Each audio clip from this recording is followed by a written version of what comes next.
That's weird. That's weird. Kind of weirding me out. You are a sad, strange little man. Crazy. This is crazy. This is crazy. Isn't that weird? That's weird, man. It's strange. What's up, campers? Welcome back to episode 117 of Camp Strange. I'm your camp counselor, Alex Tobin. And I'm your other camp counselor, David Stokes. And we're back to bring the spooky, wacky, weird, strange, and hairy. And before we get into the longer stories that we have for you today, we got to catch you up on any of the weird news you may have missed this week. And David, do you want to start with this? I will. This one's very fun, very horny. I thought everybody could have a good fun time with this one. Pope Francis's Instagram page liked Brazilian model's sexy photo. Yeah. You imagine being an OnlyFans person and posting some just total cheeked up photo on Instagram and then seeing the verified Pope Francis account liking your photo? Okay, but to be fair, do you think he actually is like, are they allowed to like use phones and stuff? I can't imagine like a pope being like, or even like priests like not being allowed to like have a wife, but then they're like, here's a fucking iPhone. Like, I feel like that defeats the purpose because the whole idea is like, do they not have like wives because like it distracts from their relationship with God, but then they're allowed to play like fucking Angry Birds or something? Yeah, that's a really, really good question. So I decided to Google it.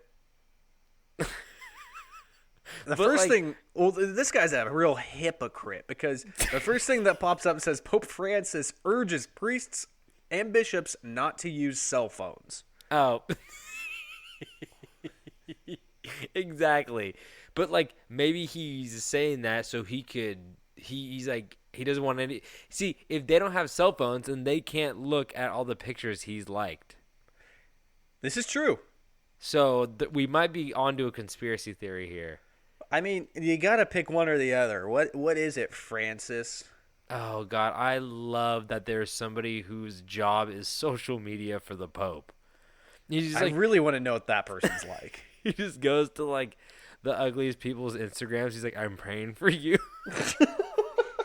He leaves comments like that. He's like, he sends, like, a water emoji, and he's like, holy water. He goes to the post there like, 1 like equals a prayer, and he's just like, well, what if I comment? He's like, he just drops a fucking multiplier on that. 1 of his likes equals 10 billion. Seriously. But no, that is super weird to think that the being a pope is, I guess, a job. I don't think does it pay anything, or you just get to like live in like an old wooden house with 1 wooden chair and a tiny fireplace. I hate to break it to you, man. The Pope does not live in a shed. You're right. But I feel like the Pope may have, I don't know. I just kind of picture like everybody who's like devoutly religious just lives in a tiny log cabin with like 1 chair, a chamber pot, and a fireplace. So I've got and he's like, I touch myself to the flames. Sometimes they go into the shape of women. I've got a really good quote from this article, by the way. Oh, okay. It is from the model herself, whose name is Natalia Garibaldo. I gotta look her up for science reasons. Yeah, it's just business. It's for religious reasons. Yes. Her quote was, "My mom may hate my ass pics, but the Pope be double tapping."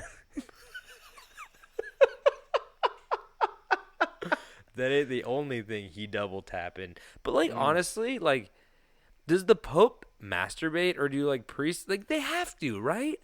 And is that seen as like a bad No, thing? that's a sin. That's a sin. Is that a sin? Yeah, it's a sin. That's lame. Yeah, being Pope sounds like it sucks. I'm famous, but I can't sleep with any of the groupies, the church groupies. What do they call them, nuns? What do they call them, nuns? The photo's hilarious. So you've got this woman. What did they specify? Yeah, Brazilian. She's a Brazilian model. And the photo is she is at just like this awful looking miniature school locker setup. It almost looks like they blurred out a fire extinguisher in the back for whatever reason. But she is wearing what you'd buy at a Halloween costume as a schoolgirl, and she's gathering her books, which I can only imagine are AP class books. And yeah, I'm putting the pieces together. The Pope is a man of education. Yeah, well, one of the books clearly looks like it's like a really bad novel because there's a huge photo of some douchey-looking guy on the back. Chicken soup. Is it Joel Osteen? I don't. It's not. It's. It's a really. It was taken with a Nokia, so I can't really tell. But I mean, I guess we got to cut the Pope some slack because then you got Joel Osteen over here with his like private jet, and he's like, "The Lord Jesus told me don't sit next to them gross people in business class. You got to get yourself a private jet because the Word of God." And it's so funny because they go, the Word of God, it needs to get places faster. So that's why I needed the private jet. I'm like, what the fuck are you talking about, man? the God gave me these wings. God told me I needed to cheat on my wife to teach this lowly new girlfriend of mine about the Word of God. She did not know about God until I had sex with her. And I whispered sweet God nothings in her ear. I don't know. Very strange. But... yeah. Well, I will say the photo it's a lot of ass. Oh, cool. Well, let's move on to the next story. Pope's an ass guy. You heard it here first, guys. Oh, So, I got one that says Sri Lankan lawmaker bites raw fish to bolster slumping sales. Can you read that one again? I feel like I missed a word in that. Sri Lankan lawmaker bites raw fish to bolster slumping sales. And so this Sri Lankan guy, oh, this is a name, all right. Dilip Wedarachichi. Oh. Ooh, we found him, guys. You got, ladies and gentlemen, we got him. We got him. It makes so much sense. He's fucking eating raw fish in Sri Lanka. This totally makes sense. But apparently, he says he's an opposition lawmaker who formerly served as the country's fisheries minister. And during a conference about COVID-19, he basically got up and he's like, you guys, because I guess the fish markets took like a huge hit during the outbreak. And he's Obviously. like, he goes, this quote says, I am making an appeal to the people of this country to eat the fish. Don't be afraid. The coronavirus will not infect you. And then he fucking flips the fish around and he takes a bite out of the back of the fish. Like the top part. The tail? No, the top part of the fish. I believe you mean the booty? What part of the back? Where is the booty on a fish? I guess that's underneath. No. This is like forehead, top of the head. He kind of took Dorsal fin? Yeah, dorsal fin. There we go. Back of the head bite. But like it's got all the scales on and everything. He fucking took a bite of the scales. Do people eat fish like that? Yeah. You ever seen Lord of the Rings? Well, when did they do that? Oh, Gollum? Gollum ate that motherfucker whole. Oh, I thought you meant like a hobbit or something. No, they're just eating loaves and loaves of bread. That's all they do. And Double, corn. triple, quadruple breakfast. Yep. Not even a hobbit would eat a fucking unscaled fish. Well, if you want to get technical, Schmeagol was a hobbit once upon a time. Whoa. Why are you dropping spoilers like Wait, that? was he? Or was he a man? No, he was a hobbit. Okay, that's what I thought. Yeah. He just like, and then he fucking strangled his friend. Yeah. That was cool. That was my favorite part of the movie. That was my second favorite part after the part when he ate Where the his fish face raw. turns? Well, the face turn terrified me until this day. Because that part's, oh my God. Because you want to think, you read The Hobbit, you love Bilbo, he's just a sweet little man, and all of a sudden his face turns. You shit yourself in a theater after eating KFC with your dad. And then you have to go home, and your dad has to buy tickets the next night so you can see the rest of the movie. Because that's a good 15 minutes into the movie. It's scary. Yeah, I shit myself. I Okay. shit a whole loaf of that elven bread that's 18 Wrapped in full leaves? meals. Yeah. It reminds me of like that Hawaiian dish that's also wrapped in leaves. It's like pork that's like wrapped in leaves, and every time they unwrap that bread, I'm like, is it gonna be pork this time? Nope, it's just a biscuit cookie that you get out of a circular tin. It's not. Might be. Pork cookie. Porky. That A chocolate chip porky for you, boy. a corky or a pookie. A pookie. Pookie's an original word. Let's go with that. Pookie. That would make sense why hobbits are so fat. Just eating all those pork cookies, pookies. Anyway, so eat a pookie, not a raw fish. So, David, what else you got for us? So I'm probably going to butcher the name because I honestly don't know anything about the individual. And I've actually had conversations with people saying, I have no idea who the hell that is, but I see the name everywhere. Dua Lipa? Oh, Dua Pop Lipa. singer? Yeah, Dua Lipa? She sings a bunch of songs. I'm sure I'd recognize one. But so Dua Lipa will be a playable character in FIFA 21. Oh, is she a big soccer head? I don't think so. Well, our buddy Jared thinks that she's an industry plant. He has theories about her. I wouldn't doubt it. I don't know anything about her. Yeah, I don't know. I just know people made fun of her for her stage presence at first. She was not a very good dancer. I think she's getting better, guys. It's all gonna be okay. I could tell you from the photo of this article, it does not look like she's a good dancer. It doesn't look good. Is she a good soccer player? There is a video of her scoring a goal. So, yeah. What team is she on? It appears that she will be on the same team as David Beckham and DJ Snake. What? Yeah, they put her. Well, I was just gonna lose if you said DJ Khaled. I just don't. Would that be crazy? You ever try to kick a soccer ball past DJ Khaled? It's impossible. Failure from success. What's the craziest thing when you see David Beckham like kicking the ball up the field and he passes it to Dua Lipa and then she passes it and then all of a sudden it's like nobody on the field, but then all of a sudden a jet ski comes out of nowhere and fucking catches the ball. And then he gets a phone call from the iTunes employees saying that his record sold so many copies that it crashed the iTunes store. Dude, do you know he has a new podcast out or something like that? Oh, why not? And I was like, damn, somebody's gonna listen. Somebody wants to listen to him for like 2 hours. I mean, I guess I don't know. He just he talks like everything he says is like really important. So like you can't have like hour-long conversations with him. And he's like, yo, the key to. He just talks about keys a lot, I think. Yeah.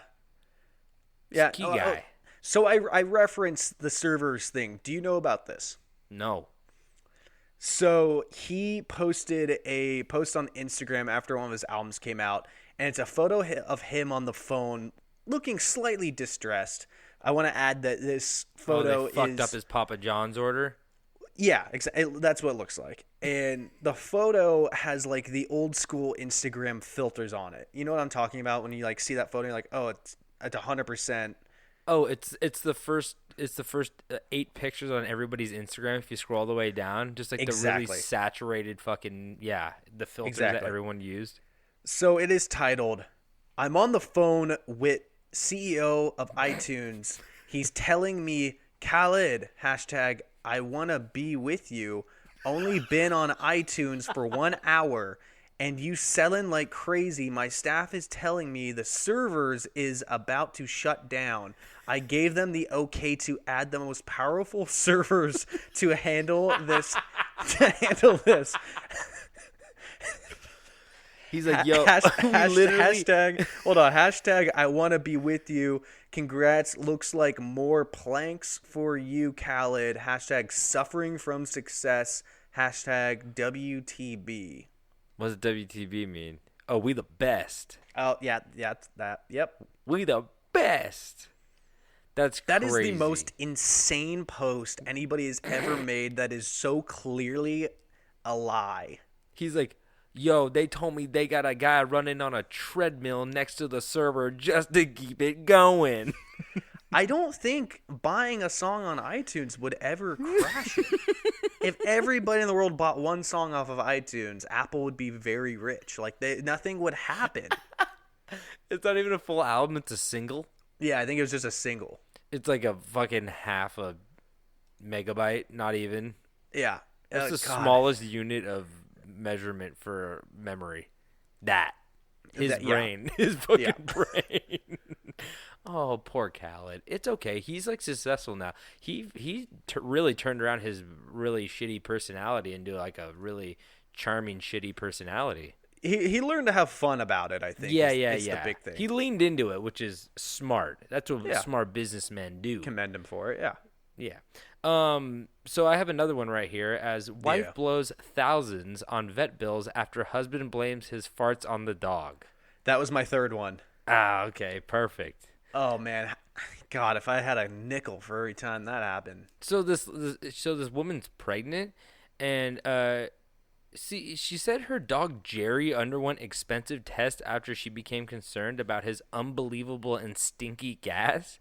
Yeah. And she was horrified and really disgusted about the smell during dinner and stuff like that. And like the husband was like, "Oh, that's the dog," and then she's like, "Oh my God, like there's something wrong with him." And after 5 weeks of tests, the vets were coming back and being like, "We can't find anything wrong with the dog." And they're like, "We might have to put the dog down because the fart God. smells so bad and we can't figure it out." How do you But- let it go that far? Why don't you just why do you hide that? I don't know. Is the husband's name Jerry too? A month I ago, my hope husband so. Jerry and I. The dog's name's Jerry, and the husband's name's Jerry. Anyway, Fuck. God, fucking damn it. What is wrong with you people? fuck. That just ruined my night. My night is ruined. Every time I do that, Katie gets really mad that I scream. She's like, "There's a lot of screaming on tonight's pod." I'm like, "Sorry." Deal with it. No, but like after 5 weeks, the guy finally confessed, and the wife kicked him out. She Yeah. kicked him out of the house. Rightfully so. Holy shit. Well, she said that she's like, "You're causing your pregnant wife a ton of stress, and you caused medical bills, and the dog had to get like a bunch of blood drawn and like butthole exams." The guy's just standing Poor there. dog. Dude, the guy ended up going. They're like telling like the wife, she's like, "I think your dog needs like a new diet." And then like after the guy confessed, he went to the doctor, and the doctor's like, "You need a new diet." Like he basically got the same. So don't trust Quit eating doctors. dog food, sir. But yeah, so that's that. Just own up. I'm always a proud owner of all my farts, even if they smell. I'm just like, I fucking did it. I'm sorry, guys. Like, Yeah. just like What more is there to do besides blame the dog and make the dog get poked and prod? Exactly. Anyway, are we all caught up on this news? We are. That's all the news you guys need to know about. Okay, well, let's just get into these stories then, because we got them for you. Now, David, I know that I've been on quite a war kick lately, and you also know that I'm not a war guy. Never have been, never will be. Yeah. You know that, right? Yeah. So I prefer pushing a nice daisy right into the barrel of your gun while I smoke a fat doob and have sex in a big old mud pit orgy with my other stinky hippie brothers and sisters. That is until I get horribly pepper sprayed by a fat cop. Comes with the territory. Okay. But that doesn't mean that I don't have respect for these damn warriors. That is why today I want to tell you about 3 warriors that are just crazy enough to not only make it onto Camp Strange, but to also earn my respect as crazy motherfuckers that I don't want to ever find on the battlefield. So here's the story of, don't know this name, Shahol Dun, Galvarino, and The Flame. So these are all separate warriors from separate time eras. But Okay. yeah, I just want to tell you a little bit about them. Some of them, the first guy's pretty quick, and then we get a little bit lengthier with the other guys. But like I said, the first guy we got here, his name is, I don't know how to pronounce the X in the front of a name for a Chinese name. Sao? Yeah, sure. Go with that. That's so, I feel like this is offensive. It might be. Xiao. Xiao Dunn. We're just going to call him Dunn. Yeah. We're Xiao done with that first name. We're done. Exactly. I think Dunn's his first name, actually. I think the names are backwards. Yeah. Maybe Yao I'm wrong. Ming. That's just jerseys. This is already downhill. So Dunn was not only a badass, but he was also like a psycho, basically, because he was a military general who offered his services to warlord Cao Cao in the late Eastern Han Dynasty. And Dunn became a legend when, during a battle in the late 190s. Oh, yeah. Love the 190s. That's a weird, very weird date to read out loud. Yeah. But during this battle, he was hit by a stray arrow in the fucking eye. Oh. And what he decided to do was, apparently he, in front of all of his soldiers and enemies, he pulled the arrow out of his eye with the eyeball on the end of it, and then stuck it in his mouth, chewed it up, and swallowed it. See, I don't feel like that works. In what way? I'm pretty sure, like, eyes... It's not like if you shot a grape. I'm pretty sure that'd be like if you shot a small water balloon. Like, I feel like it's like... It would pop. Like, it wouldn't be like a ball at the end. No, I think your eye doesn't pop. I think, like... I mean, you've seen Kill Bill, Volume 2, of course. That's a movie. Yeah, but Quentin probably got as... I mean, you've seen them cut into a cow eye at the, your local... I thought it drained out. I don't know. I mean, Do we'll ask eyes this guy. pop? Was it crunchy? Do eyes pop? Do eyes pop? Your eyes can't pop out of the socket. It's not very common. No, that's not what I'm asking. Well, this guy, he had to chew it a little bit. I think they're like soft, but if an arrow goes in, it's like a grape. It's like there's some meat in it. All right, and you say so. And this boy loved meat. But from then on, he went by the ultimate. He went by the blind Zhang, the one-eyed warrior. So that was just kind of a tiny one that I thought was kind of fun. He just ate his fucking eyeball, shish kebab style. Was he good at combat after he lost an eye? You know what? Because do you need to be good? I mean, to be a warrior in war, you typically need to be good. Well, don't archers only use one eye anyway, right? You close that eye. I'm not sure, because do you lose all depth of the perception? You wouldn't be the best, but he might have been like a general where you just you guys go over there. That's off a cliff. Oh, I can't see. That's my fucking bad eye. He's aiming for one guy, but then hits another guy like 15 feet away from him, but still hit a guy. So like, oh yeah, that's who he was aiming for. He's like, this is crazy. He's like, that side of the battlefield, I can see all their troops over there, but this side of the battlefield looks like the inside of my stomach. That's how eyes work, correct? Hey, there's some spare ribs on the battlefield. I just had those. Oh my God, you guys! I don't want to freak anybody out, but there's a giant asshole right to the right of me. It's puckering. Anyway, so let's move on to the next guy we got right here. His name's Galvarino, and Galvarino was a famous Mapuche warrior during the majority of the early part of the Araco War. I was gonna guess that he was a fencer. Like, no. This guy was like I don't want to say Native American because he wasn't in the Americas. He was like Argentina, I believe. Oh, it says he fought against the Spanish in modern-day Argentina and was taken prisoner along with 150 other Mapuche in the Battle of Lagunitas. Lagunitas? Not Lagunitas. Oh. That brewery's in my hometown, actually. But there's probably battles that happen there, too, just a different kind. But, yeah, so 150 men got taken against Governor Garcia Hurtado de Mendoza. And as punishment for insurrection, some of these prisoners were condemned to amputation of their right hand and nose, which I get the right hand because most people were righties, but is the nose thing just like to make it known that like when people look at you, you're like, oh, you got captured? Yeah, like, probably. It had to be, right? Yeah. But For others, such as Galvarino, he had both hands cut off. That sucks. How do you wipe your ass? How How do you do it? How do you do it? Well, I've seen people like You wrap the pig in a towel and you let it run around the room and try to catch it.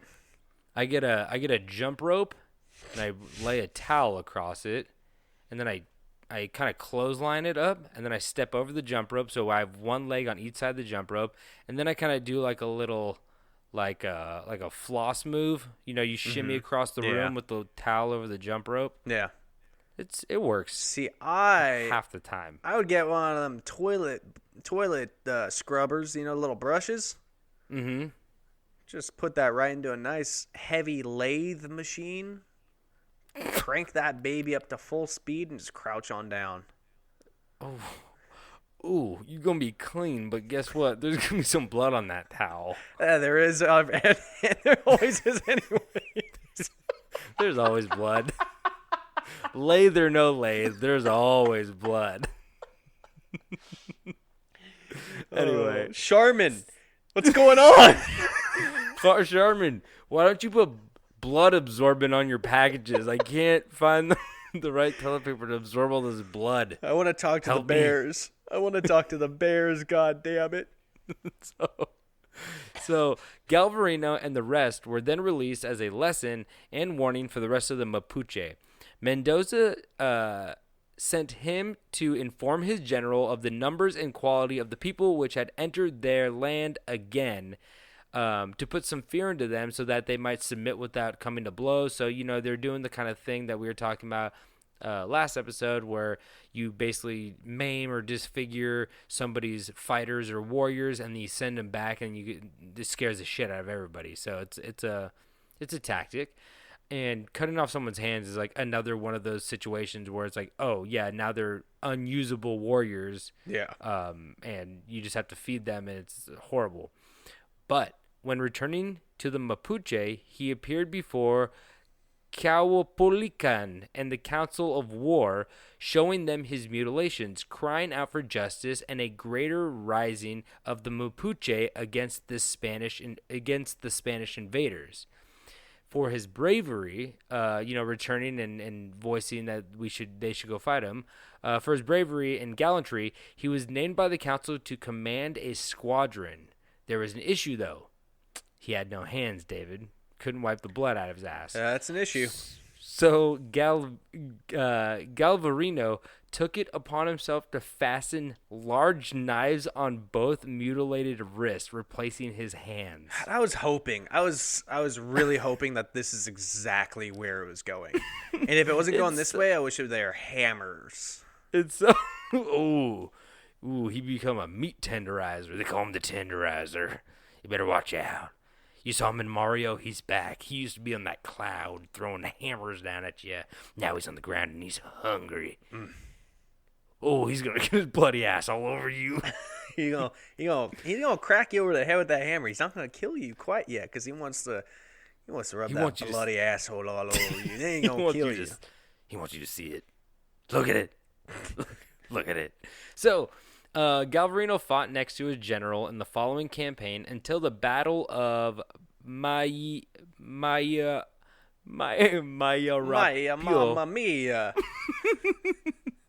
Oh, so much ragu in me butt cheeks. Oh, no. Anyway. So what are we even talking about anymore? What is this? What has this turned into? I don't know, dude. I'm lost. So, like I said, until the Battle of Marapeo, where his squadron fought against that of Governor Mendoza, the man who cut off his hands. And we need to send more governors in the war. Put your money where your mouth is, governors. I'm sick of you fucking looking old and eating dinner at big banquet halls and saying, we did it. What the fuck did you do? You didn't do shit. Anyway. Cutting big fucking ribbons with large pairs of scissors, you pieces of shit. Take those scissors to war, god damn it. Fuck governors. Yeah, I'll be impressed when you you break those scissors in half and strap it onto your fucking forearms. You know, put on a shirt. Fuck governors. Fuck governors. I don't care if you're liberal. I don't care if you're conservative. Fuck governors. Green Party, fuck you. Green Party, Purple Party, fuck you all. So, like I was saying, so now they're going into battle against Mendoza, the man who cut off his hand, where Galvarino was actually able to strike down the number 2 in command.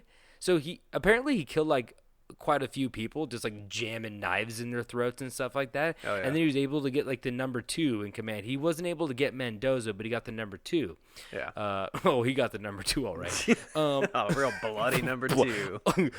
Let's just say this: both number 2s on the battlefield were soaked in blood. So, Well, you know, now you think about it. You know, we joked about the bleeding, but this man's hands are just blades.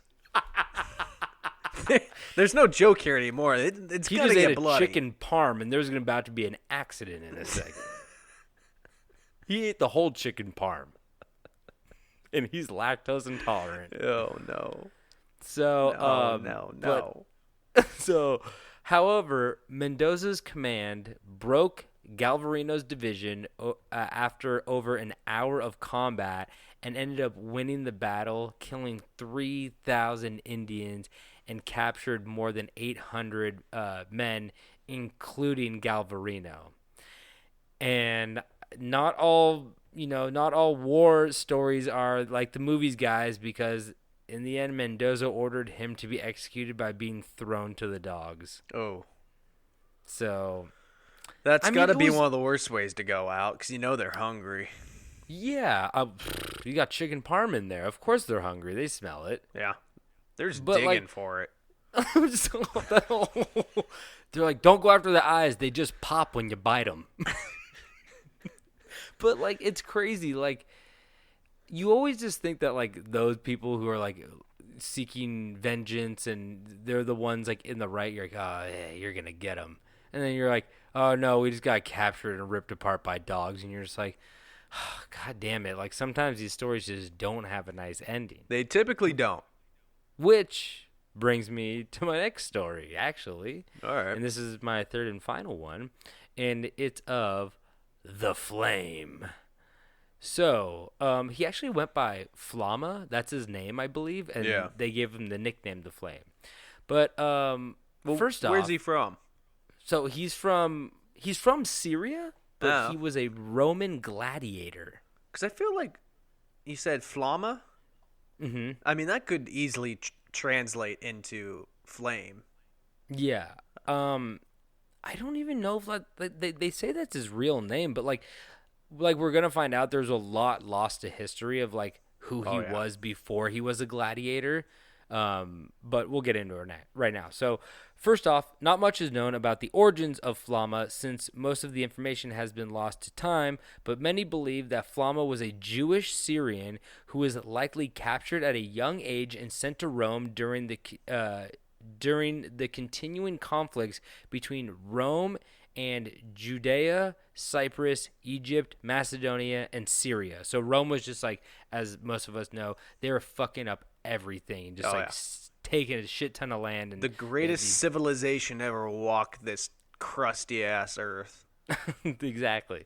So before Flama would go on to win the hearts of the arena, Flama would most likely, he would have most likely begun his training. Like I said, a lot of this is speculation, but there are like concrete evidence of like what actually happened to, or not like in his battles, but like who he was as a person and like his win count and his loss count and everything like that.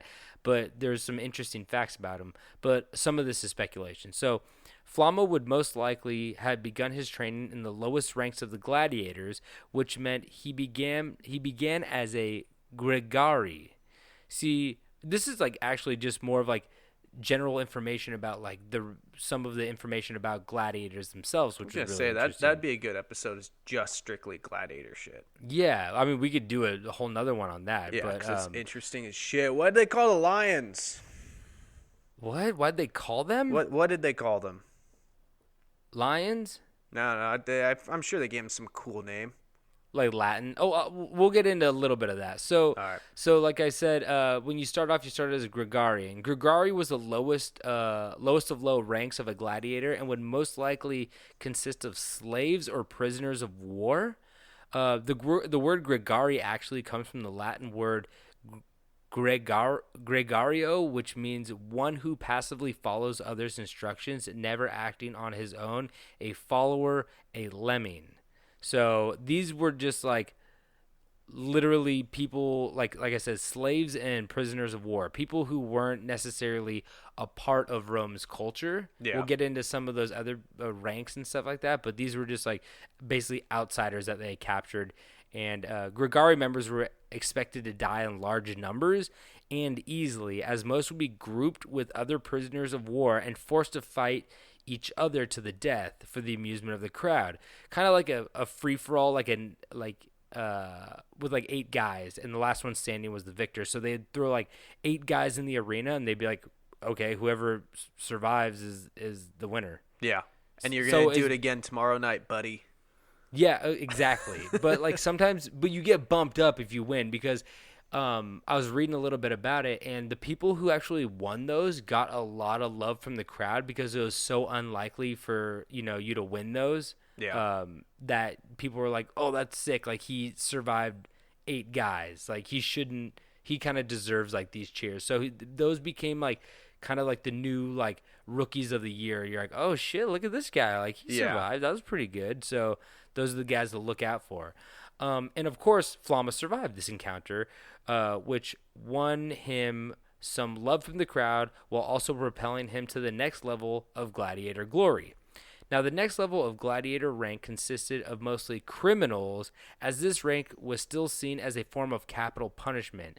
And like I said, these were like Roman citizens who were criminals. So they're technically still citizens of Rome. That's why they're a little bit of a higher rank. So Rome was like, well, you guys are like us, but you're kind of pieces of shit still. So we have to give you capital punishment, but we're not going to like make you fight like 8 guys where like you're more than likely going to die. But there were also 3 different categories that the capital punishment fell into. And we'll get into maybe what you're talking about, David.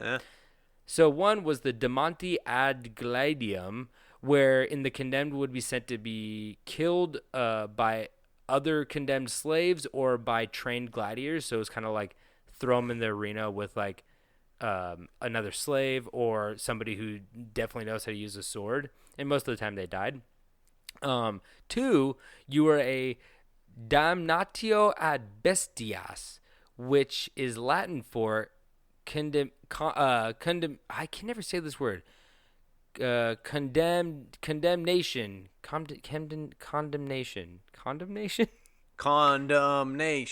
Condemnation. You were condemned. You were condemned to beasts, basically, where a condemned person would be killed by wild animals, usually lions or other big cats. That one was apparently the worst. Do you think it would have been more entertaining to throw a guy in a ring with one lion, knowing that lion's just going to straight fuck him up, or throw him in a ring with like 12 zebras and just wait until the zebras end up killing him? Got hungry enough? Yeah. Yeah, because they bite, I think. Yeah, they do right? bite. You get enough of them in there, they'll fuck you up. I'm sure they'll trample you. They're just horses with stripes. Well, I also heard that there was like another like Roman punishment. I don't know if this is 100% true. We might have actually talked about this on the podcast, but they like would put you in a sack and sew you up with like a chimpanzee, a snake, and a dog. That's a big bag. Holy shit. Is that Santa's fucking gift bag? Dude, I don't know, but then they would throw you in a fucking river. And I swear to God. So if like the snake is like the viper, if the viper didn't kill you, the chimpanzee would tear you apart, and if he didn't, the dog would probably do it. Or you the just drown. water. Dude. You know, if we all just work together, guys. Snake, you start biting on something. Chimpanzee, you start ripping it up. Dog, stop shitting in the bag. We're going to get out of here. Viper's a little useless, but if they create a little hole in that bag, then he's first one out. At least we get him out. You pick the snake up by the tail. You whip it at the bag so its fangs get the bag and on the pullback it Ooh, rips. yeah, I like that. Yeah. Like you pinch the you pinch the back of his head and use it like slide it down real quick. Like You a kind of use box it as like cutter. a box cutter. It's just a box Exactly. cutter. There we go. Now we're working. We got another guy with opposable thumbs in the bag with you. We got a dog. He's got the dog's jaws. He's forcing them up and We got dog. He's just man's best friend. He's there for morale. We're all good. even if It's a the monkey Chihuahua, wasn't though. violent, man, can you imagine just being stuck in a bag with a screaming chimpanzee? Dude, I do this podcast with you, so fuck. I mean, I'm You know what my favorite video on the entire internet is? what? The one with the chimpanzee at that little bonfire. Oh, the one where he's Whose roasting toes are marshmallows those? Whose toes are those? and he's like, ooh. And you think it's like, you think the sound's, it's going to hit it's not going to get louder. And then that fucking monkey just starts screaming and it gets Dude. so... They're so scary. They're so scary. I don't know how people just hang out in those things. He's just making s'mores. They're so scary. Anyway, so Whose so toes and you love the toes. He loves the toes, people.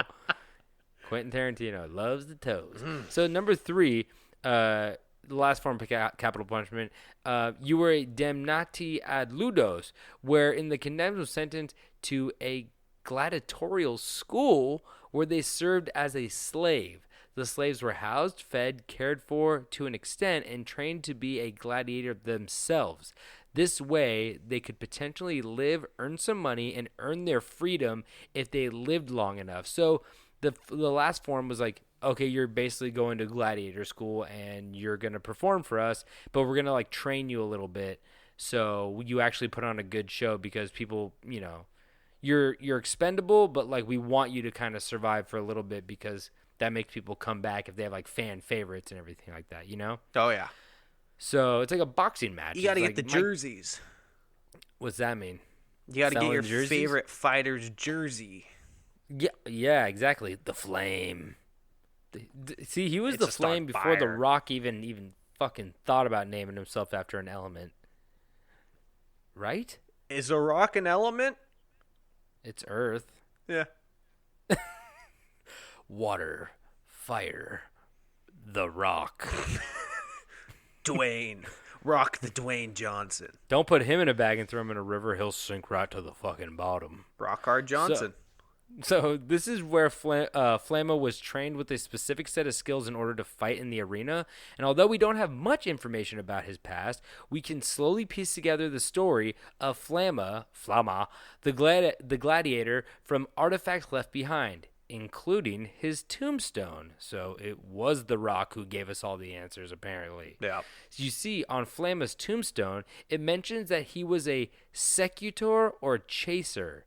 This term was given to a heavily armored combatant armed with a hefty scutum shield, which is like a wood shield, Yeah. a gladius sword, and wearing a manica on his right arm, which was basically that shield on like your arm, Like the Just, mini one that's like a dinner plate. I think it went from like your shoulder to like your wrist. So it was like, like you've seen those where like, I mean, there's different forms. Okay, so it's almost but- like it's like an armor. Let me see. Manica. Let's see. Manica. Okay, we're getting some. Why are they hiding the images one? Where is that? Shopping, videos. No, I want to see. Why is this so hard? Oh, you know what? It looks like. Okay, there's a couple different. Some go forearm, some go up to the shoulder. Yeah. It's kind of like how long you want to build your manica. You know? That's what we always Know what did I'm for saying? my birthdays in elementary school. Building manicas. Build me a manica. So his specialty would be fighting. So like he had a wood shield, a sword, and like some armor. Yeah. Redundant. But his specialty would be fighting against the Retarius gladiator or Netman, who carried little or no armor but was armed with a net and a trident. I am so fascinated by those guys. A man of the sea. I can respect it. Catching some landfish, baby. He's just like, I'm gonna make shrimp out of you, and the guy's like, what the fuck did you just say to me?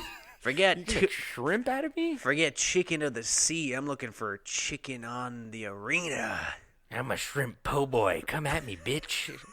But like, He's it's also got some of crazy. those little those little tweezer-looking fucking things you use for eating crab. The reverse tweezers. The crushing the claw thing. Yeah, he's gonna crush you with it. He gets you in a headlock with one of those. Oh man, you're done. But like, I already know what would happen if I came out as net guy. I'd come out, I'd have my trident and my net. I'd be like, dude, I look fucking badass right now. And then the guy would come out with the sword and the shield, and I went, fuck, I should have went with the shield. I wonder how many times those guys got caught in their own net. It gets all caught up in the trident, and it falls back on them. But I have to say, like, if you get caught in the net and like the guy's running at you, that's probably the worst feeling in the world. Oh correct? yeah, it's awful. It's like anytime you're in a net is the worst feeling in the world. I don't care if you're in second grade and you're in soccer practice and you tumble into the soccer net, and there's nothing worse than that. there's nothing more helpless than being stuck in a goddamn net. I'll take a cage over a net any day. I'll Put that on a shirt. No, I could chew through both. Anyway, so again for Flama's grave found in Sicily. So if any listeners are in Sicily, I guess you could go check out his grave there. That's where he's buried. I don't think we have any listeners in Sicily. Oh, they love us. Oh, reggaeton. So so like I said, from his tombstone and his grave, it was evident that Flama was an amazing gladiator. From the epitaph that was given to him by his companion and comrade Delicatus, we found out that he fought 34 fights, of which he managed to win 21, won or drew in 9, and lost 4 battles honorably. So he was saved because a lot of people So they put the blade to the neck, and they give him the thumbs down. They give him the thumbs down. Down means kill him. Okay, they give him the thumbs up, and then they let him go. Yeah, they let him go, and it was kind of like decided by the crowd. So if like you were a crowd favorite for the most part, they would try to like let you. They'd be like, let him live, and the guy, the king would be like, yeah. But I mean, a lot that's of how people you do it. Yeah, but a lot of people don't know that it wasn't actually always to the death. A lot of these gladiator fights didn't even happen in the Colosseum. They would have them in like fields and at like events and stuff like that, but not necessarily like the gladiator in the stadium, the Colosseum was like a very like once a year thing, not like always, but they were more important. So like they didn't have them. Yeah, they like didn't have them as often, but they would have them in like other places. And actually, the winner would be the first one to like draw blood for the most part, or like give like a pretty good cut. Yeah, because I mean, in movies, I've been watching the show Vikings lately, and it's like everybody just gets the big old slice across the chest here and there, and it's like that happens in real life. Like you're done. You're not just like and then you keep fighting. Like that's not. Well, here's the thing too, is that they were talking about how when the guys got like cut, they were like these gladiators were actually like investments, and they didn't want like if you just got your gladiator killed, you'd be like, I'm like that fucking sucks. Like Yeah. I think they could be killed in the Colosseum because it was such like a big stage that like a lot more death happened in there. But with these smaller things, it was kind of like. Like, oh, don't kill my guy. Like, I still need him, but, like, your guy won and, like, you fucked up his record a little bit. You know what I mean? Okay. And also they would, like, it was actually interesting, too, because they, like, encouraged kissing? They encouraged – maybe. No, they encouraged, like, the gladiators to be a little fat. Okay. For cushion. Okay. No, for because apparently, like, if you were fat and you got cut – it was just fat. You were like further away from vital organs. Okay. So it would bleed more, so it would look good for like the spectacle, but they wouldn't actually be like vitally hurt. You know what I mean? So it kind of relates to like the WWF, how they like take some aspirin and then cut their head with the razor blade. Yeah. Yeah, you can see them. The ref will sometimes hand them a razor blade, and when they're like on the mat, they'll like put their hands over their like head and stuff, and like they'll they're just be dazed. like, Yeah, they'll be like cutting like little marks in their forehead, And so, then like, they blood launch starts that to pour fucking down. X-Acto knife into the stands for some small child to catch. Right in his popped eyeball. Newly popped eyeball just to confirm that one. It's new. Yes. Oh, I'm glad yeah, you noticed. It's new. It's new. I got an eyeball piercing. It's a Gen 6. Oh, also fun fact. They didn't like eat a lot of like. Apparently, they had really high metabolisms, the gladiators, and so they were like constantly fed like a shit ton of like wheat and barley and like everything. But they didn't have a lot of meat because it was hard to get meat and like livestock.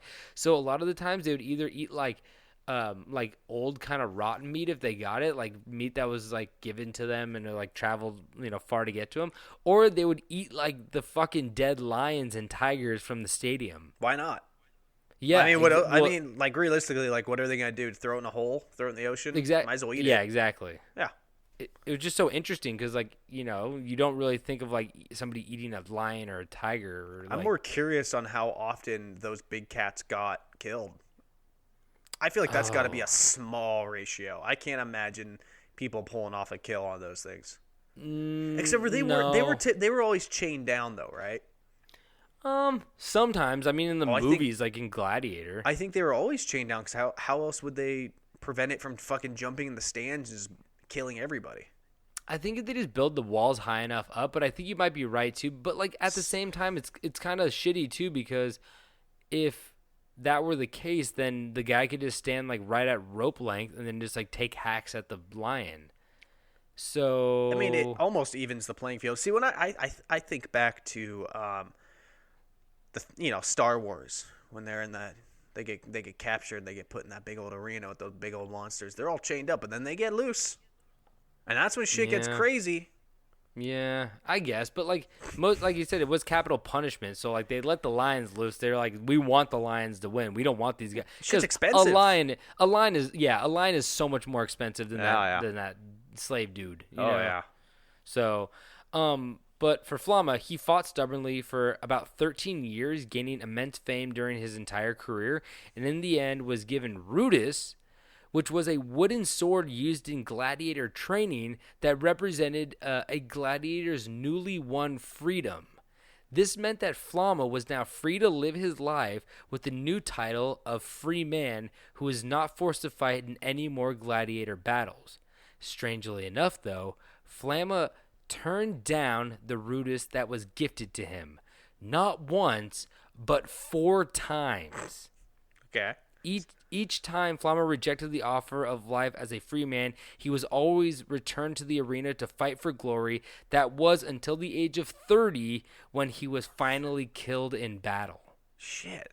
That's my age. So you're take the Rudis. Take the Rudis. If I took the Rudis though, I would leave the arena, go have dinner, and choke on a goddamn chicken bone. I know, right?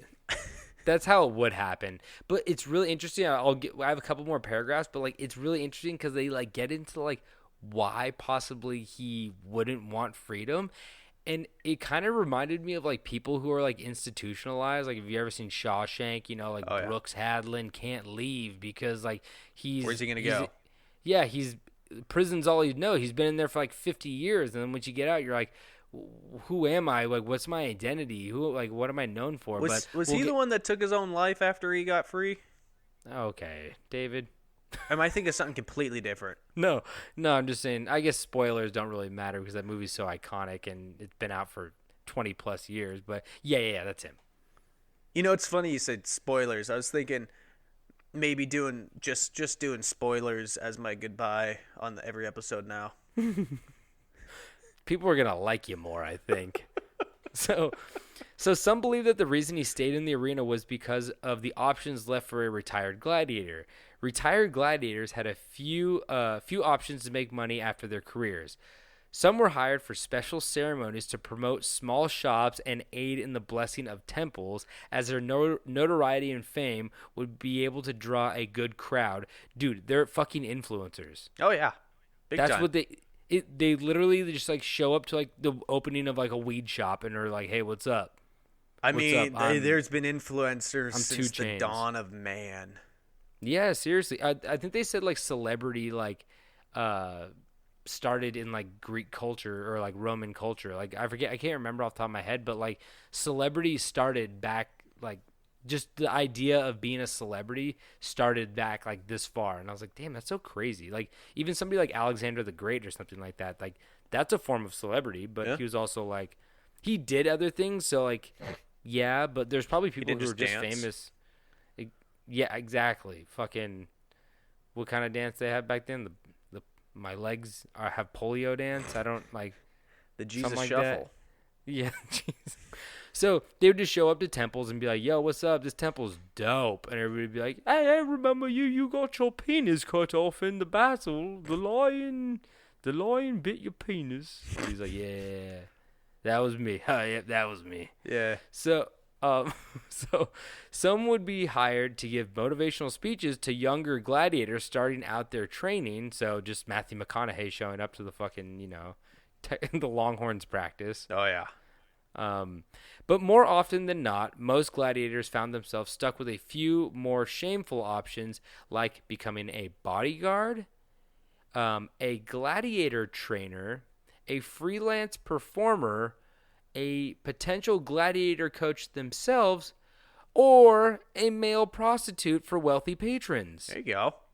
So There's a couple here's of the good problem. ones in there. Yeah, but here's the problem. We all know that people with money aren't necessarily always the best looking. Well, it's like that episode of It's Always Sunny in Philadelphia when Dennis tries to be an escort at the country club. Is that where the code word's orgy to get in? No. Oh. It was the one when there was the heat wave and they're all trying to get in a pool, but only. Oh, yeah. But, like, it is crazy to think about that. Like, there's, like, yeah, you could do one of these things. One of them is just being a male prostitute. One of them just, like... It's like going to a nudist beach. Yeah, I don't... In what way? No one at a nudist beach is who you want to see at a nudist beach. Oh, you're so right. Yep. No. Mm-hmm. And usually people who are like, I'm going to pay for sex are usually the people who are like, I get it. You couldn't get it for free. I don't want to Exactly. shame anybody now, but No. like, There's always the you do you. yeah. You know? Be happy. Just be happy. Just go find yourself a nice gladiator man and pay him a what do you pay him in? Like a half a brick or something? I don't know. That's probably what they ate. I don't know. Teeth. So pay him in tiger meat. He'll love it. So, the thing that was the worst part for these gladiators, though, was in fact that the new warriors in the arena would overshadow their careers. Most of the old gladiators dying with mostly forgotten careers and with a very meek tombstone. So they're celebrities and they're sports stars. They're like all of these, modern day equivalents of like, we still deal with that of people who are just like retire and then people kind of forget about them. And then they're like, they don't really care about me. And they were addicted to the fame and the glory. And now they just don't have it anymore. Yep. So in the end, Flamma could not go back to his destroyed homeland, and he could not make a respectable living in Rome. So he most likely decided to stay and die a legend in the arena to be remembered forever. Because a lot of them would rather die in the arena fighting than to like slowly wither away and have nobody remember them or anything like that. Oh yeah. So that's what he ended up doing, which is really crazy. And the money was good. Like, They paid you well. You were treated like royalty. Like, people loved you. Like, It's like the NFL. exactly. So next thing you know, you're on SportsCenter being like, he ran a ball through the goal. They're like, oh, he is not a commentator. if I love David Ortiz of the Red Sox, but if David Ortiz can become a commentator, then anybody can become a commentator. Isn't his English not that great? Yeah, no, it's not. He's Dominican, and Yeah. it's like very broken at best. And I love him. He's great. He's like Big one of my favorite Papi. players. Yeah, but he can't commentate. He's a great guy though. I love But him. yeah, Tony Romo on one hand. I've Have you ever never watched- seen him. You ever watch a football game with Tony Romo? It's insane. Half the time he's like right here they're gonna run this play because it's this down, this yardage, and they like do exactly what he says. Oh, okay. It's actually like weird sometimes how he can call out a play and they do exactly what he says. David Ortiz is like, he's going to either hit the ball or strike out. Damn, he's pretty good, actually. Oh, no, they walked him. Okay, no, he's bad. He's not good at all. They fucking walked him. So let me wrap it up with this. Now, although I don't condone these men's behaviors, I do condone their bravery, loyalty, and absolute batshit crazy mentality on not giving a fuck in the face of death. So I challenge all of you not to poke out your eyes and eat them, not to cut your hands off and replace them with knives, and not even to die in the arena when you should have retired years before. But I want you all to try to face something that scares you. Something that challenges you, or something that you have never done before. Because in the end, whatever you do, it won't be as bad as being ripped apart by dogs. Yeah, that's fair. So, unless your main fear is being ripped apart by dogs, then don't try that. That's a bad one. That's a bad fear. Don't face that one. But yeah, so that's my story of these warriors. Come out to play. Ooh, love that movie. Good movie. I haven't seen Weird that in a movie. long time. There's a gang on roller skates in that movie. There is, and that's just not good for balance and fighting. It's good for No. speed and agility, but And the only time that they're intimidating is if they're doing like a little roll bounce in the middle. You know, they're doing like a little Bee Gees number, something like that. Mhm. That's intimidating, but not on a subway cart. no. No, because the subway starts going and everyone flies to the back of the fucking subway. All you gotta do is open that back door and they're all on the subway tracks. Getting eaten alive by rats that smell like pizza Ooh. and vomit. Yeah, so that's my story. David, I guess you should go, and I hope your story's about pizza, rats, and vomit. Oh, it is, actually. Yum. This week we're going to talk about, believe it or not, the trains in New York and how they've become so infested with rats that people... Okay, I was about to say, I know you're a fucking liar. All right, Tobin. Let's take this week back to a fan favorite, which is probably a lie, but it's one of my favorite styles of, story to tell. That obviously isn't monkeys. You know how much I love my monkeys. You do. And that is David's Little Sexy Monster Boys. There's a little... Okay, please continue. I don't love to talk about these sexy monsters. Yeah, but we're talking about numerous monsters. Oh, no, today's just one monster. I'm just saying the topic of monsters. Oh, you love... I mean, I love... You don't get to claim that you love monsters. Well, we can't both just saddle up and tag team a monster. We could. David, what did I just say about facing your fear? We can tag team that monster. Oh, we got him. Start fighting. Now, this sexy little monster boy takes us all the way to the lovely state of AR, Kansas. Ooh. Also known to the uneducated people as Arkansas. And this story will also take us back to the lovely era of the 70s, which we weren't alive for. Ooh, that's a classic roll bounce era, though. That is. That's what I'm talking about. That's like that's the scariest time for gangs. Everybody was on roller skates. Love to see this monster on some blades. Ooh, I want to know what monster we talking about before I picture it. So, as you could imagine, if you're familiar with the area, the name Fouke...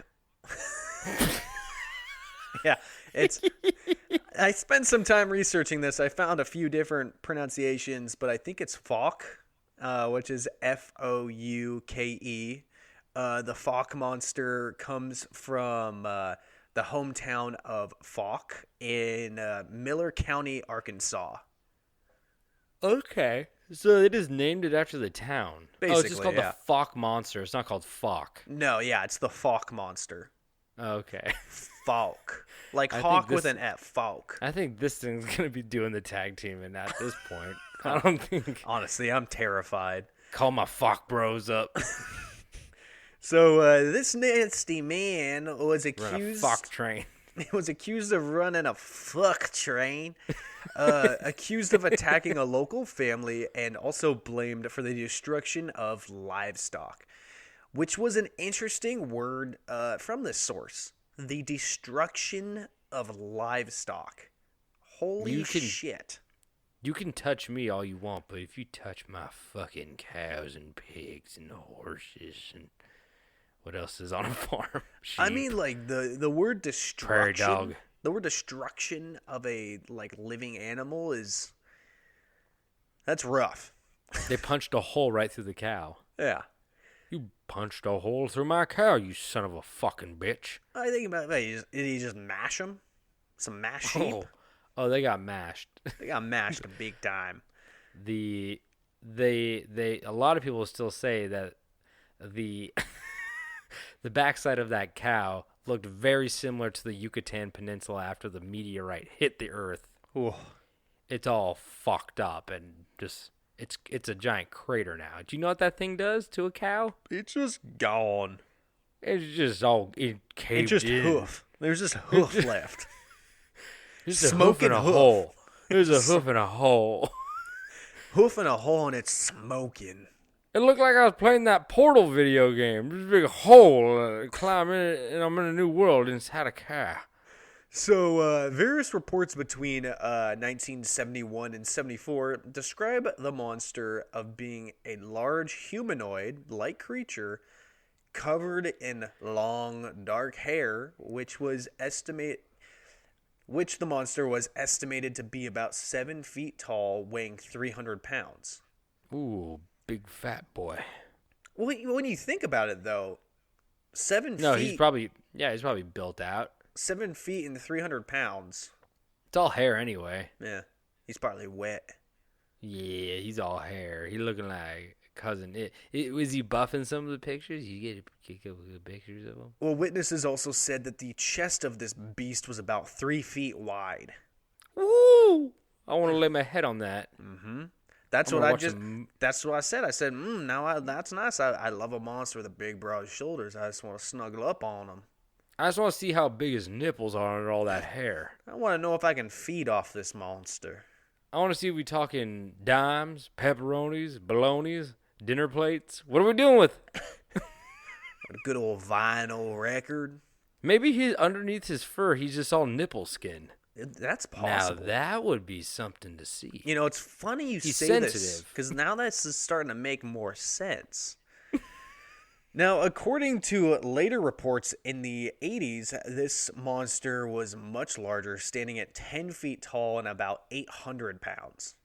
Oh shit, he grew. We were dealing with the baby.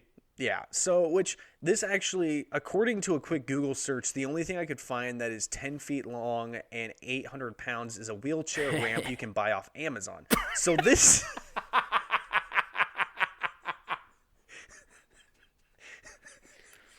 Honey, I walked into the woods and a fucking wheelchair ramp just hit me over the goddamn head. So this isn't a Bigfoot of some sort. This is an Orford non-skid wheelchair ramp. To be fair, those things are pretty covered in hair too. Ooh, it's non-skid though, like nipple skin. Oh, yeah. It's probably like nice and bumpy and Very coarse. It's a very Yeah. coarse nipple. well. How I was just saying, I thought you were like grip comparing tape. nipples to being coarse. I'm like, I don't know if that's No, what your nipples like. It's like the upper side of a skateboard. Yeah. Okay, go. So some accounts describe the monster as running swiftly with a galloping gant. And, Okay, now you're just adding insult to injury. You're gonna say it's a wheelchair ramp, then you say it's running. You want me to finish the whole story pretending it's a wheelchair ramp? Kind of. Well, it's not gonna happen. Fine. So yeah, they said he ran. You're not up to code. He ran swiftly with a gallop and swinging its arms in a fashion that closely resembles what, Tobin? A chimpanzee. A monkey. Monkey. Okay, I guess not a chimpanzee. They're different, but so similar. Yeah, they probably run the same. Is that offensive? I don't know. Like Because I feel like monkeys are kind of like, they're more like swingy guys, but like, are you trying to say that he like walked on, like he kind of did like the whole gallop like on his front, like he ran on his like fists as well? You know what I mean? No, like a gorilla? it said he swung his arms in a fashion that closely resembles a monkey. Shit, dude, this guy's 10 feet tall, swinging those tree trunks. Yeah. You better hope that you're not a hummingbird going by. You get knocked the fuck out real fast. Yeah, you're toast. You don't even have to make Jeez. contact, just the fucking air that's made The by wind, he created tornadoes in those woods, I tell you. It was also said that the monster smelt like my one leg.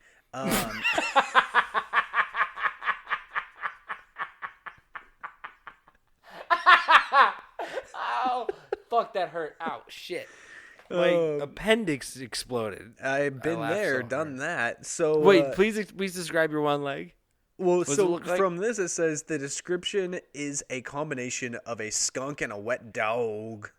Oh, okay. But I want to know more about your leg for the listeners who don't know about your leg. You're gonna have to tell. I've lived Okay, with it my well- whole life, so I'm immune to the smell. I don't even know anything's wrong. David has a rotten leg that is wrapped in a Glad trash bag. And it's not Febreze scented, so you could smell it. He gets it caught on a lot of bushes, so it rips little holes in it, and it stinks. It's the stinkiest. What? I can't afford the scented bags. Okay, Yeah. I want a strict budget. He's got a dead leg that's wrapped in a trash bag at all times. For those of you who don't know, and guess what it smells like? This 10-foot tall wheelchair ramp.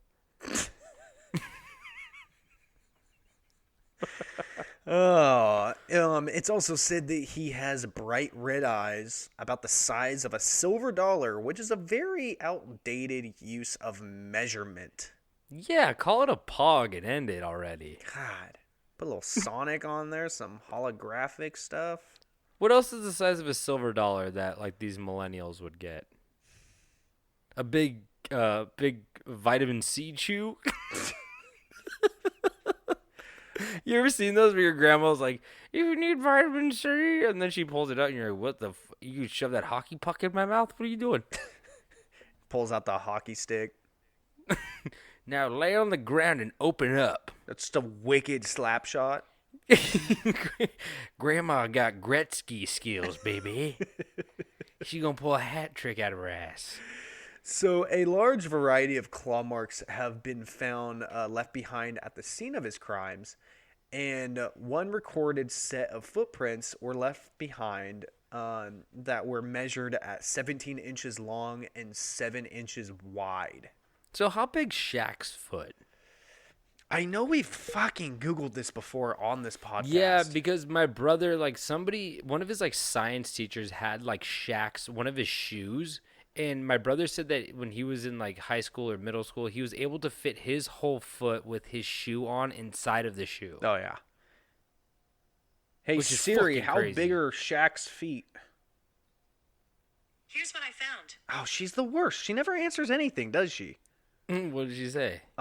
She just said, "Here's what I found." I heard. Oh, you want her to actually say it? I wanted to hear her say it. Say it, Siri. Your Say it. stupid mouth. Your stupid fake mouth. Now I'm gonna just have to sit here and type. It's it a big in. foot. How He's got. big is Shaq Diesel O'Neal's feet? Shaq Fu's foot. Shaq Fu's How foot. big is Shaq Fu's foot? Here's a size 22. Okay, but we don't even know how many feet that is. You said this guy's. Does that mean it's 22 feet?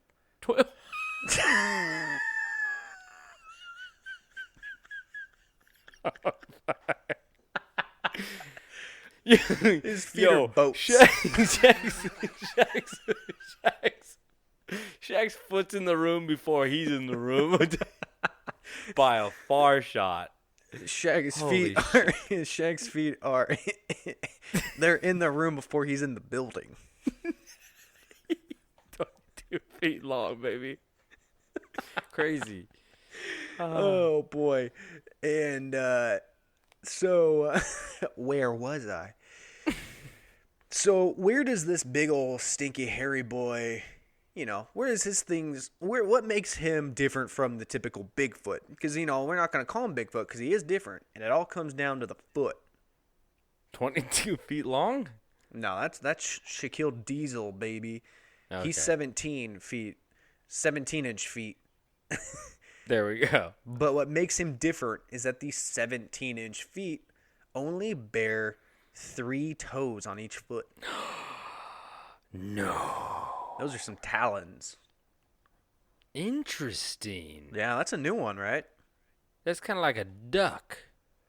You think it's 3 big toes on each foot, or is it like a big toe and then like it kind of looks like a middle toe of our foot and then a pinky toe of our foot? That's a good question because you get the 3 long ones. That's quite bird-like. Yeah, but I feel like it's harder to like run and walk when you got like 3 big ones, sticking out. You kind of need that like It's true. that foot shape. That inward suspension. Yeah. Is that what they call it? Balance. I don't fucking know, man. We're talking about shit that doesn't exist. Well, Unlike Shaq's 22-foot long foot. Dude, sub companies have been calling him up and saying, we can't get a sub longer than your foot, Shaq. How are we going to compete? And he goes, I'll tell you how you're going to go pee. You're going to come to my house and you're going to rub my feet with mayonnaise. Okay, you're going to rub a little mayonnaise. You're going to put chives on it. I like chives on my feet, okay? You're going to toast it. You don't toast it, I'm leaving. have you seen Toast my bed? my Have you seen you my toast bed? I sleep on my bed. My toenails scratch the ceiling. I live in a fucking circus tent. Do you know how high that is?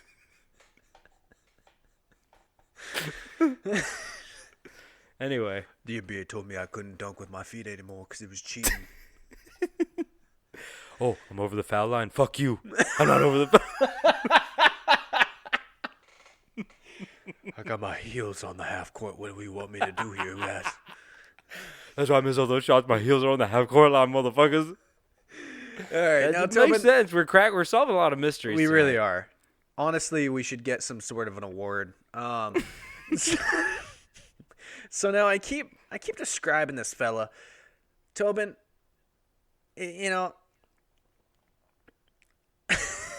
What, David? Well, what I wrote here was it was a little too foul. I'm not gonna read it. No, you can read it. Well, I was gonna say now if I keep reading the description of this fella, Tobin will finish. So I got to get in the sightings. Oh, this Bigfoot, you make it come. The first reported sighting of this monster were in the years 1953 and 1955 when it was spotted by a 14-year-old boy. He was unnamed. The boy described... Extremely credible to start I know, off. right? Especially in the 50s. The boy described the monster of having reddish-brown hair, and he was sniffing the air like he was looking for something. The monster was also completely unfazed when shot with birdshot. He saw that thing and was like, "Here we go." Okay, first off, what the fuck is birdshot? I'm guessing that's like that's funny. a BB gun. Is That's that a BB funny you gun? asked because I actually went into far too much detail of that. So for our listeners good. unfamiliar with firearms, birdshot is typically a type of shotgun shell that are it's like buckshot, but it's smaller steel or lead balls in a that scatter outward to hit a larger range, and not range, but area. Circumference. Yeah, sure. In comparison to a single bullet, it's like one bullet goes through, but buckshot is a big spray. Because Or not birds move buckshot, quick. yeah. If you guys don't know, you gotta get a big blast. Yeah, so buckshot is larger metal balls, so less but bigger. Oh, he shot this thing with the small little balls. See, here's the thing. I saw that thing. I would just slowly creep away, and this little 14-year-old is going, "I'm gonna shoot this thing." Yeah. So Oh, come on. buckshot. Berkshire. Yeah, like I say, it's larger metal balls. So typically, birdshot is not used to kill large targets unless you are very, very, very, very close. So this was not the right round to shoot at a possible 10-foot ape. But it certainly should have caught its attention. Like, it didn't even phase it. Oh shit! I guess that's lucky for him. Yeah. So investigator Joe Nickel said that based His on name's Jojo Nichols. Jojo Nichols, He's dead. Who gives a shit? Jojo Nichols. He sounds like a little person who runs up and like gives you nickels at the casino or something. No, In his the name bucket? is Joe Nickel. I read it Joel, Oh. so I corrected Hey, myself midway. I'm so- Jojo Nichols. Hello, I'm Jojo Nichols. Would you like some nickels? Hey, how many No. dollars do you have on you? I'll break it down into some nickels. Like, no, that's just useless Tinder right there. I don't want that. Tender, not Tinder. Tender. You're gonna start a fire at them nickels. So he said, based on the description, he thought that it was just a misidentified black bear and called it a day. So people didn't think much of it then. Just that, it's a stupid kid. It's just, Yeah, that's fair. Yeah. Kids are stupid. They are. We're all stupid kids. That's how you learn. So No, I wasn't. Yes, you were. Although most cases date from the early 70s and onward, the Fouke residents claim that an ape-like creature had roamed the area since 1964, but the sightings were never officially shared with police or media outlets. It was more talk of the town. Oh, they keeping that big monkey for themselves. Oh, yeah, they are. So, local legend also holds that the monster can be traced back to sightings in 1946. Most of the earlier sightings took place in the region of Jonesville. Some reports of this monster also date back all the fucking way to 1850s. Oh shit! So this thing's like 100 years old, like Then, in 1950. Yeah. Yeah. Whoa. yeah, so this is the 70s, so he's like 120 at this point. Huh. So, despite claims of earlier sightings, the monster made its first headline in 1971 when it was reported to have attacked the home of Bobby and Elizabeth Ford late in the night of May 2nd. According to Elizabeth, the creature, which she initially took as a bear, reached through a screen window while she was sleeping on the couch. Oh, they must have had a fight that night. It was chased. He called Fouke monster. He's like, grab my fucking wife. You get grab her her on outta the couch. He grabbed that couch too. I don't want that couch no more. Stinks like her. It's hideous. It stinks like David's leg. I don't want it anymore. I think there's a dead cat in it. It was chased away from two big old bald boys, Bobby and his brother Don. God bless America. Can you imagine just chasing down a 10-foot Bigfoot because it reached into your window? Bobby and Don do. Yeah, they they think do. about it often. They must. The reason they didn't catch him because they had the big old balls between their legs. They couldn't run very fast. Wait, there are two guys? I thought one of them was a lady. It was her husband Bobby and his brother Don. What was Don Elizabeth. doing there? Oh, okay. That's why she was sleeping on the couch. The boys were having a sleepover. God damn it! Can you get us Here, more let me batteries see. for the flashlight? We want to read. Here, let me see your balls. Come on, let me see your balls, Don. Come on. All right, let me see him again. Stay in the living room. I'm not going to tell you again. You're going to stay in the living room. Don's balls are out. He's sensitive. Sorry. Don, show me your balls, Don. Don, show me your balls. I'm done. Okay, thank you. Stay out there, Elizabeth. Okay, we good. So during the encounter, the Fords fired several shots at the creature and believed that they had hit the monster, but could not find any traces of blood anywhere. So this boy bulletproof now. He got that thick hair. It's true. You ever like bumped your head on a sharp thing and you went, "Oh God, I didn't do nothing. I got that thick hair." No, it's not that thick no more. Oh, me neither. Getting old. My balls though. My gums are receding. Oh shit! my hair not that great no more, but God damn it, Don says my balls are looking better than ever right now. They really Let me feel see your out. balls. Elizabeth, stay out in the living room. Sorry. Show me your balls. You done? Don's not, but I am, yes. So an extensive search was done to locate the beast, but he was gone. But he did leave behind a what? A three-toed footprint close to the house, as well as with large scratch marks on the porch and damage to the window in the side of the house. Ooh, okay. So you got yourself a big boy doing something. They're lucky it's so muddy down there in Arkansas, I tell you. Yeah. I don't know what they would do if it wasn't so muddy. Be like, what was that?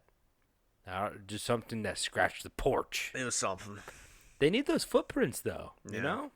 So according to the Ford family, they had heard rustling in the bushes late at night for several nights before their encounter with the Fouke monster. But they had just moved into the house less than a week before, so they didn't see anything out of the normal, assuming it was another animal like a deer or raccoon or something. You know, they didn't realize that, you know, something's going on there. It's like, oh, it's a new place, new sounds are going to happen. But it also kind of brings up the idea of, like, the people that just moved, like, could this be a reason why they moved? They have to disclose that They don't. big fucking ape thing. I don't think they do in the 70s. I don't think you would do now. I don't think if you moved because you thought a Bigfoot kept attacking your house, I don't think you'd have to disclose that. No, you don't have to disclose it. But the neighborly thing is to tell people that your brother Don showed you his balls in his bedroom and it stinks in there now. You love Don's balls. God damn it, Elizabeth. I'm going to tell you one more time. You get out in the living room. I'm done. So the monster was spotted again on May 23rd of 1971 when three people, D.C. Woods Jr., hell of a name, sounds like he should be behind the wheel of a NASCAR. Good name. Wilma Woods, sounds like a cartoon character. Pretty good. And Mrs. R.H. Sedgrass. What? These all sound like fake names from like a murder mystery novel. Yeah, I do declare. They reported seeing an ape-like creature crossing the U.S. Highway 71. More sightings were made over the following months to, they became... It was a more of a thing where people started seeing them, and then like residents were seeing them, and visiting tourists were seeing them. Additional footprints were also found during this time. The best-known footprints were found in a soybean field belonging to a local filling station owner, Scott Keith. This just makes me think. Do you think this monster could be an enraged soy boy? He's just I was about to say, I think he's a soy boy. real soy boy. It's okay. He has a sensitive side. That's good. Shout out to David the Coward. Yeah, he's a soy boy. Yeah, he is. I like soy sometimes. But not all boy. I mean, I haven't become a boy yet from all the soy, but 10% soy boy. I'm still giant 10-foot ape right now. But we'll see if I eat enough. We'll see. Only time will tell. I want to be a real boy. The footprints were scrutinized by game warden Carl Gallion when he was unable to identify them because he's a big dumb idiot non-believer. These prints, much like Ford's findings, revealed that this beast did in fact have 3 toes. Okay. So multiple prints of 3 toes. Just checking out. The monster began to attract interest of the public in the 70s soon after the news of the Ford's encounter took place. A Little Rock radio station, KAAY, posted a $1,090 bounty on the monster. Who does that? $1,090. Someone's like, you know what? I'm willing to get ripped in two for $1,090. Go get me part of that new iPhone 12. It's like, come on. Who? I'm sure. No, I don't need it. I don't need the phone to connect to internet. No, just give me the fucking shitty model of it. It's like they didn't have a janitor there. There's like, you know what, man? That's just that number's driving me fucking nuts. Here's $10. Just make it $1,100. Like, fuck off. They're like, no. Do you think it was like their radio station number? That's a possibility. 1090. Yeah, maybe. probably. Let's hope it is. Let's just pretend it is to make me happy. 109, the fucking K. So several attempts were made to track the creature with some dogs, but somehow Oh, they gonna rip them apart? well, no, they just go find them. But somehow the mixture of skunk and wet dogs was too hard to track. I think the dog part threw them off. They're just like, oh, it's just another wet dog out here like us because we're out in the fucking rain. Is that you? Is that you or is that Dawn? Dawn, stop following us. You're scaring the dogs. I regret ever bringing up Dawn. Dawn's balls. You have to just call this episode Dawn's Balls. Okay. So, when hunters caught wind of this, the sheriff had to put a temporary ban on guns for the public safety, which led the hunters to use their next best weapon, and that's love. Oh. They Hugs, all 30 kisses. of them just love that beast all night long. Nothing. I'll tell you something. Nothing tires out a Fouke monster like a fucking vigorous knot of lovemaking. That thing ain't moving. You could get that thing. You get it. Yep. You could get it. So in 1971, 3 people were fined for $59 each for, and I quote, fraudulent monster reports. That's illegal. I guess it is. Then we are in for quite a treat, David. I know. Hey, we're not trying to collect $1,000 and Oh, I see. $91.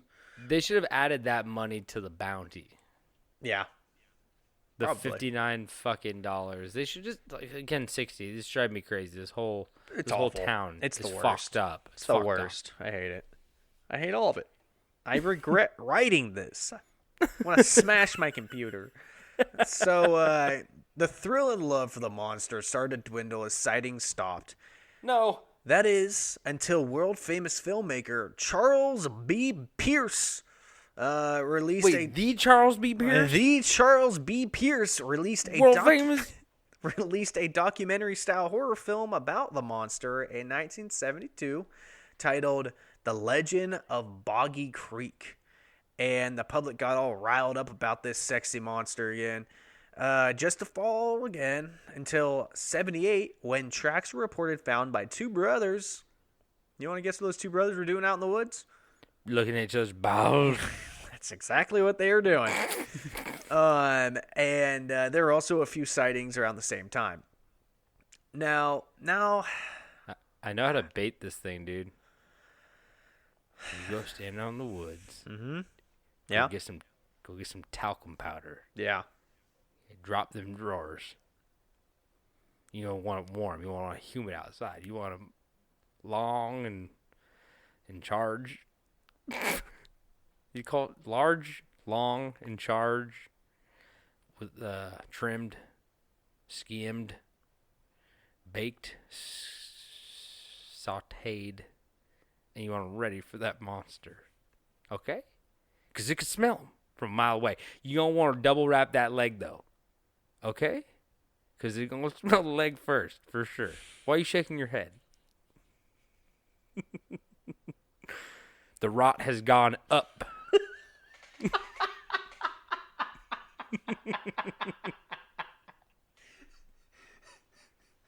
It's spreading. Susan grabbed the axe. The rot it's traveling. It's spreading. We Get got the axe. we got a traveling rot. Get the axe. Protect the balls at all cost.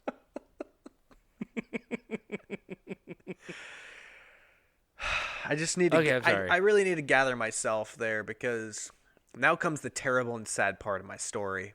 No. Is it the fat monkey? Is he missing again?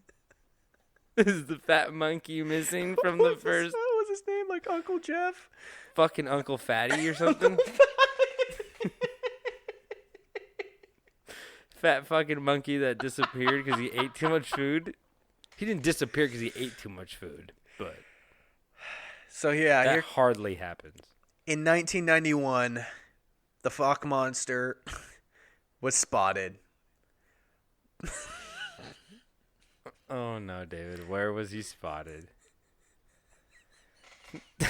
Not this shit again. He can't collect himself. You guys know this. I'm is not a gonna be performer. big fucking lie. Where was he spotted? It's no lie. Okay. He was spotted, but he had been tragically seen jumping from a bridge. No. Wait, what?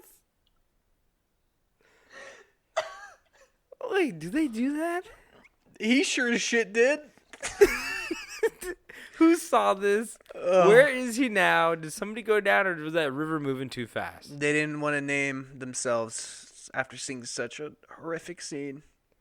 Oh, Yes. no. Tragically jumping from a bridge. The 90s will do that to you. He only made it 1 year in.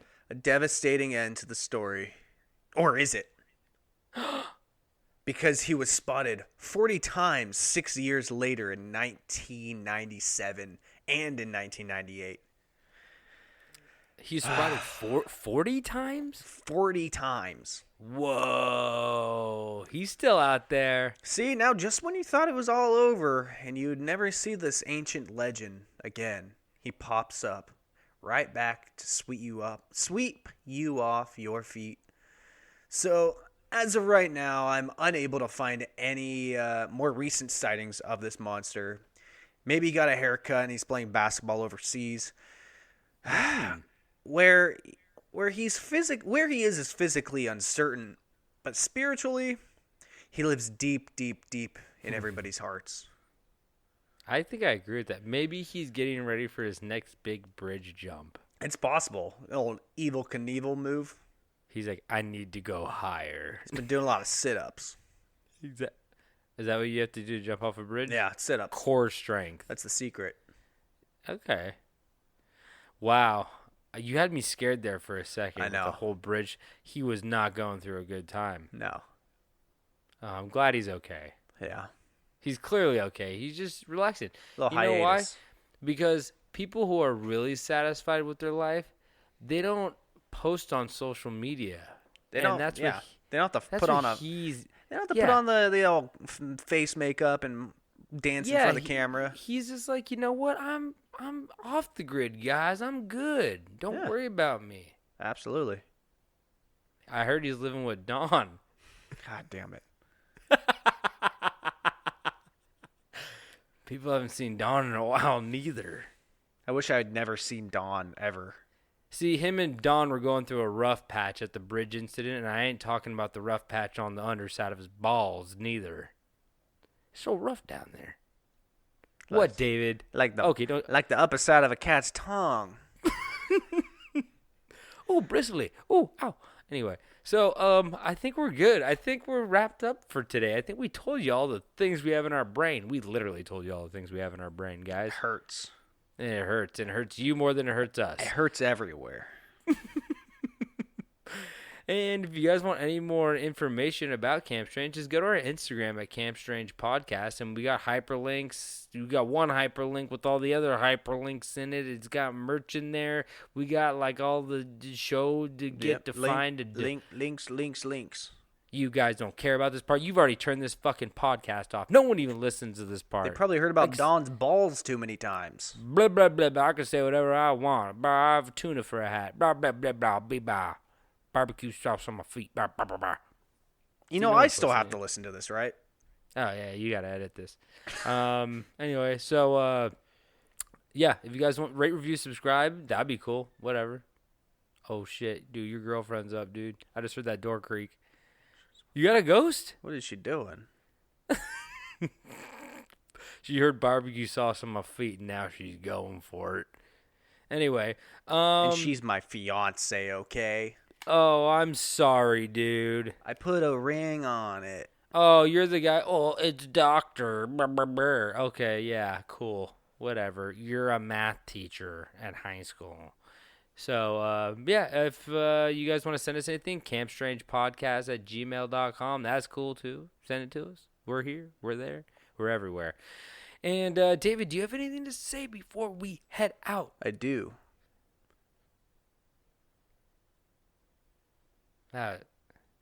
Yoda fucking dies. You're thinking of a spoiler, and I didn't really know what you're going for. You heard him, people. Yoda fucking died. I can't think of anything to say. Still, the best sound on Earth is Yoda dying in Lego Star Wars. You do love that. You made me watch a compilation of the 10 best Star Wars Lego death sounds. So, fuck off. And I don't ever want you wasting my time like that ever again. I still like Roblox. I can't do it. Like, it just sounds like we're making love to a nice dawn. Anyway, fuck you guys. And David, what do you? You already said your thing. Yoda's dead. He's died. Is it Thanksgiving yet? Fuck. And don't forget to stay strange.